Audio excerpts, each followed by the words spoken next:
1849 ਦੇ ਵਿੱਚ ਲਾਹੌਰ ਦਰਬਾਰ ਦੇ ਨਾਲ ਲੜਦੇ ਹੋਇਆ ਗੋਰਾ ਪੰਜਾਬ ਤੇ ਕਬਜ਼ਾ ਕਰ ਲੈਂਦਾ ਹੈ।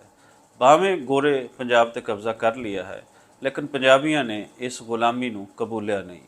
ਕਹਿੰਦੇ ਆ ਕਿ ਜਦੋਂ ਤੁਸੀਂ ਜ਼ਹਿਨੀ ਤੌਰ ਤੇ ਕਿਸੇ ਗੁਲਾਮੀ ਨੂੰ ਨਹੀਂ ਕਬੂਲੋਗੇ ਤੇ ਫਿਰ ਤੁਸੀਂ ਉਸ ਦੇ ਅਗੇਂਸਟ ਰੈਜ਼ਿਸਟੈਂਸ ਦਿੰਦੇ ਰਹੋਗੇ।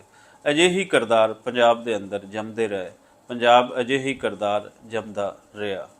ਇਸ ਦੀ ਇੱਕ ਵੱਡੀ ਮਿਸਾਲ ਰਾਏ ਅਹਿਮਦ ਖਾਂ ਖਰਲ ਔਰ ਉਹਨਾਂ ਦੇ ਨਾਲ ਜੁੜੇ ਹੋਏ ਉਹ ਕਬੀਲੇ ਹਨ ਜਿਹੜੇ ਕਹਿਣ ਨੂੰ ਰਾਵੀ ਦੇ ਕਬੀਲੇ ਹਨ, ਲੇਕਿਨ ਇਸ ਦੇ ਵਿੱਚ ਸਤਲੁਜ ਦੇ ਕਬੀਲੇ ਵੀ ਸ਼ਾਮਿਲ ਹਨ, ਇਸ ਦੇ ਵਿੱਚ ਚਨਾਹ ਦੇ ਕਬੀਲੇ ਵੀ ਸ਼ਾਮਿਲ ਹਨ। ਰਾਏ ਅਹਿਮਦ ਖਾਂ ਖਰਲ 21 ਸਤੰਬਰ ਨੂੰ ਗੋਰੇ ਦੇ ਖਿਲਾਫ ਲੜਦਾ ਹੋਇਆ ਸ਼ਹੀਦ ਹੋ ਜਾਂਦਾ ਹੈ, ਲੇਕਿਨ ਇਹ ਜੰਗ ਇਸ ਤੋਂ ਬਾਅਦ 5-6 ਮਹੀਨੇ ਜਾਰੀ ਰਹਿੰਦੀ ਹੈ। ਇਹ ਜੰਗ ਲੜਨ ਵਾਲੇ ਕੌਣ ਹਨ? ਇਹ ਕਬੀਲਿਆਂ ਦੇ ਸਰਦਾਰ ਅੱਜ ਸਾਨੂੰ ਸ਼ਾਇਦ ਉਸ ਤਰ੍ਹਾਂ ਪਤਾ ਨਹੀਂ ਜਿਸ ਤਰੀਕੇ ਪਤਾ ਹੋਣਾ ਚਾਹੀਦਾ ਹੈ, ਲੇਕਿਨ ਵਟੂਆਂ ਦੇ, ਜੋਈਆਂ ਦੇ, ਫਤਿਆਣਿਆਂ ਦੇ, ਵਹਿਣੀਵਾਲਾਂ ਦੇ ਔਰ ਬਾਕੀ ਕਬੀਲਿਆਂ ਦੇ ਇਸ ਕਿਰਦਾਰ ਨੂੰ ਪੰਜਾਬ ਹਮੇਸ਼ਾ ਯਾਦ ਰੱਖੇਗਾ, ਜਿਨ੍ਹਾਂ ਨੇ ਇੱਕ ਵੱਡੀ ਰੈਜ਼ਿਸਟੈਂਸ ਦਿੱਤੀ।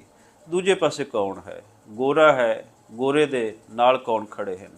ਮਜ਼ਹਬੀ ਐਲੀਟ ਖੜੀ ਹੈ ਉਸ ਵੇਲੇ ਦੀ, ਔਰ ਉਸ ਵੇਲੇ ਦੇ ਜਾਗੀਰਦਾਰ, ਉਸ ਵੇਲੇ ਦੇ ਸਰਦਾਰ ਖੜੇ ਹਨ। ਹੁਣ ਉਹ ਕਿੱਥੇ ਗਏ? ਉਹ ਸਰਦਾਰ, ਉਹ ਮਜ਼ਹਬੀ ਐਲੀਟ, ਉਹ ਜਾਗੀਰਦਾਰ, ਉਹ ਮਜ਼ਹਬੀ ਐਲੀਟ, ਉਹ ਸਰਦਾਰ ਅੱਜ ਵੀ ਪੰਜਾਬ ਤੇ ਕਾਬਜ਼ ਹਨ। ਸੋ ਰਾਏ ਅਹਿਮਦ ਖਾਂ ਖਰਲ ਕਿਹਨਾਂ ਦੇ ਖਿਲਾਫ ਲੜ ਰਹੇ ਸਨ? ਇਹ ਕਬੀਲੇ ਕਿਹਨਾਂ ਦੇ ਖਿਲਾਫ ਲੜ ਰਹੇ ਸਨ?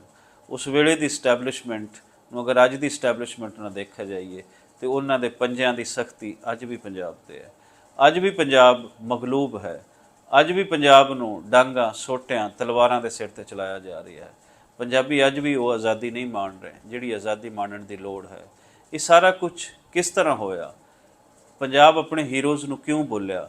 ਅੱਜ ਸਾਨੂੰ ਅਬਦਾਲੀ, ਗੌਰੀ ਇਹ ਤਾਂ ਬਹੁਤ ਯਾਦ ਹਨ, ਲੇਕਿਨ ਦੁੱਲਾ ਭੱਟੀ, ਰਾਏ ਅਹਿਮਦ ਖਾਂ ਖਰਲ, ਭਗਤ ਸਿੰਘ ਅਸੀਂ ਇਹਨਾਂ ਨੂੰ ਭੁੱਲ ਚੁੱਕੇ ਹਾਂ। ਇਹਦੀ ਇੱਕ ਹੀ ਵਜ੍ਹਾ ਹੈ, ਉਹ ਇਹ ਹੈ ਕਿ ਪੰਜਾਬ ਤੋਂ ਗੋਰਿਆਂ ਨੇ ਬੋਲੀ ਵੀ ਖੋਹ ਲਈ ਸੀ, ਔਰ ਬੋਲੀ ਦੇ ਖੁੱਸਣ ਦੇ ਨਾਲ ਆਪਣੀ ਮਰਜ਼ੀ ਦੇ ਨਿਸਾਬ ਤਰਤੀਬ ਦਿੱਤੇ ਗਏ, ਆਪਣੀ ਮਰਜ਼ੀ ਦੀਆਂ ਜ਼ਬਾਨਾਂ ਦਾ ਇੱਥੇ ਰਾਜ ਕੀਤਾ ਗਿਆ। ਇਹੀ ਵਜ੍ਹਾ ਹੈ ਕਿ ਜਦੋਂ ਤੁਹਾਡੇ ਤੋਂ ਬੋਲੀ ਖੋਹ ਲਈ ਜਾਂਦੀ ਹੈ ਤੇ ਤੁਹਾਡੇ ਇਤਿਹਾਸ, ਤੁਹਾਡਾ ਵਿਰਸਾ, ਉਹ ਤੁਹਾਡੇ ਤੋਂ ਸਾਰਾ ਕੁਝ ਖੁੱਸ ਜਾਂਦਾ ਹੈ। ਸੋ ਲਹਿੰਦੇ ਪੰਜਾਬ ਦੇ ਪੰਜਾਬੀਆਂ ਨੂੰ ਅੱਜ ਵੀ ਇਹ ਸੋਚਣ ਦੀ ਲੋੜ ਹੈ ਕਿ ਅਸੀਂ ਆਪਣੇ ਹੀਰੋਜ਼ ਦੀ ਕਦਰ ਇਸ ਲਈ ਨਹੀਂ ਕਰ ਪਾਏ ਕਿ ਅਸੀਂ ਆਪਣੇ ਹੀਰੋਜ਼ ਦੇ ਬਾਰੇ ਜਾਣਿਆ ਨਹੀਂ। ਆਪਣੇ ਹੀਰੋਜ਼ ਬਾਰੇ ਅਗਰ ਅਸੀਂ ਜਾਣਨਾ ਹੈ, ਰਾਏ ਅਹਿਮਦ ਖਾਂ ਖਰਲ ਤੇ ਮਾਣ ਕਰਨਾ ਹੈ, ਤੇ ਫਿਰ ਸਾਨੂੰ ਆਪਣੀ ਬੋਲੀ ਤੇ ਮਾਣ ਕਰਨਾ ਹੋਏਗਾ, ਬੋਲੀ ਨੂੰ ਲਾਗੂ ਕਰਾਉਣਾ ਹੋਏਗਾ। ਲੋਕ ਬੋਲੀ ਜਦੋਂ ਆਏਗੀ, ਲੋਕ ਹੀਰੋਜ਼ ਵੀ ਆਉਣਗੇ, ਲੋਕਾਂ ਦਾ ਰਾਜ ਵੀ ਹੋਏਗਾ। ਅਗਰ ਇਹ ਸਾਰਾ ਕੁਝ ਅਸੀਂ ਨਹੀਂ ਕਰ ਸਕਦੇ ਤੇ ਫਿਰ ਸਾਲ ਬਾਅਦ ਅਸੀਂ 2-4 ਪੋਸਟਾਂ ਲਾਵਾਂਗੇ, 2-4 ਨਾਅਰੇ ਮਾਰਾਂਗੇ ਔਰ ਰਾਏ ਅਹਿਮਦ ਖਾਂ ਖਰਲ ਨੂੰ ਭੁੱਲ ਜਾਵਾਂਗੇ, ਦੁੱਲੇ ਭੱਟੀ ਨੂੰ ਭੁੱਲ ਜਾਵਾਂਗੇ। ਇਹ ਸਿਸਟਮ ਫਿਰ ਇਹੀ ਰਹੇਗਾ, ਇਹ ਜਕੜਨ ਇੰਝ ਹੀ ਰਹੇਗੀ। ਸਟੈਬਲਿਸ਼ਮੈਂਟ ਦੀਆਂ ਖੇਡਾਂ ਰਹਿਣਗੀਆਂ। ਲੋਕ ਇੰਝ ਹੀ ਗੁਲਾਮ ਰਹਿਣਗੇ, ਲੋਕ ਇੰਝ ਹੀ ਜਾਇਲ ਰਹਿਣਗੇ, ਲੋਕ ਇੰਝ ਹੀ ਬੇਹਿੱਸ ਰਹਿਣਗੇ, ਲੋਕ ਇੰਝ ਹੀ ਬੇਤਰਸੇ ਰਹਿਣਗੇ। ਜਿਵੇਂ ਅੱਜ ਦੇ ਫਲੱਡਾਂ ਦੇ ਵਿੱਚ ਅਗਰ ਅਸੀਂ ਦੇਖੀਏ, ਇਹਨਾਂ ਮੌਜੂਦਾ ਸੈਲਾਬਾਂ ਦੇ ਵਿੱਚ ਦੇਖੀਏ ਤੇ ਪੂਰਾ ਪੰਜਾਬ ਗਰ ਸੁੱਤਾ ਪਿਆ ਹੈ, ਲੇਕਿਨ ਇਸ ਪੰਜਾਬ ਦਾ ਚੌਥਾ ਪੰਜਵਾਂ ਹਿੱਸਾ ਡੁੱਬ ਗਿਆ ਹੈ। ਸੋ ਪੰਜਾਬੀਓ, ਜੇ ਤੁਸੀਂ ਪੰਜਾਬੀ ਬਣਨਾ ਹੈ ਤੇ ਪੰਜਾਬੀ ਬੋਲੀ ਦਾ ਰਾਜ ਲਿਆਉਣਾ ਹੋਏਗਾ, ਨਹੀਂ ਤੇ ਪੰਜਾਬ ਦੀ ਖੇਡ ਕੋਈ ਨਹੀਂ ਜੀ।